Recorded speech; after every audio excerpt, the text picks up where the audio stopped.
This week, Ford announced that they are laying off 7,000 executive jobs. The important part is the executive part. If these were, or white collar at least, if these were blue collar jobs, that would tell us that Ford is laying these people off because of efficiencies. The robots are making a big difference. They don't need all the workers, but they're laying them off because these are white collar people. And what that tells us is that business is off. So they're restructuring and they're trying to get a handle on some of their new concerns, which profitability, revenues down. And here's really what I think is going on behind the scenes is the economy has fundamentally changed. And if this is happening to Ford, Chrysler, GM, and the rest are not far behind. They're all having the same problem. And here's the fundamental issue.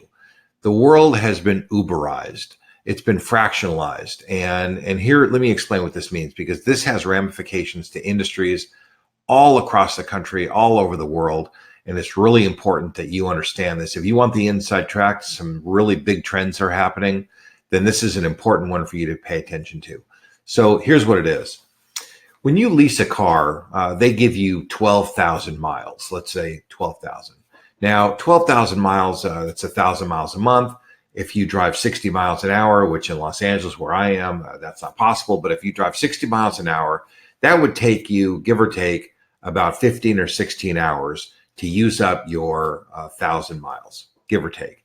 Well, if let's say you drive half that speed, 30 miles an hour, then you're going to be driving 30 to 35 hours during the course of a month. A month's got 720 hours in it at 24 hours a day. And that means that the car companies have allocated us to use the vehicle that we buy for a substantial amount of money, this capital asset that we buy for a lot of money. We can use it about 5% of the time. So people drive it to work, sits in a parking space all day long, drives back. Well, if you had a rental home that you used only 5% of the time, which by the way is close to what the IRS standard is for a rental home, that if you use it for 5% of the time, that's like 14 or 15 or 16 days a year, you'd probably get rid of the car, get rid of the rental home, because it would be so inefficient for you to own it. And there's a lot of other assets that are the same way. Office space. Companies use office space about a third of the time, 8 hours out of 24.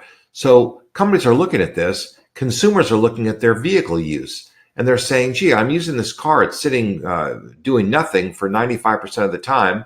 Maybe I could use somebody else's car who wants to use their car 30, 40, 50, or 60% of the time.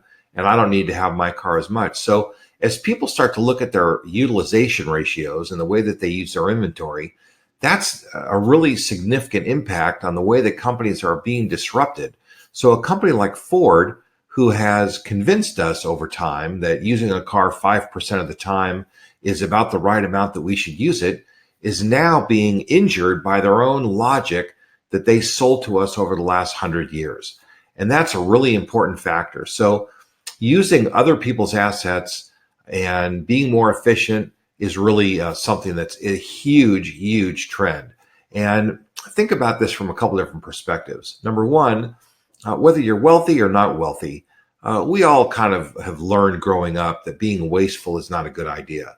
Well, using 5% of anything is not a good idea. And I don't care how much money you have, unless it's a collection. And for most of us, cars are not a collection. But if it is a collection, then that's a different story. But otherwise, 5% is really just not acceptable. And that's the reason that companies like Airbnb, if you've got an extra room in your apartment that you're not using, you can rent it out. If you've got extra office space, there are companies that rent out conference rooms.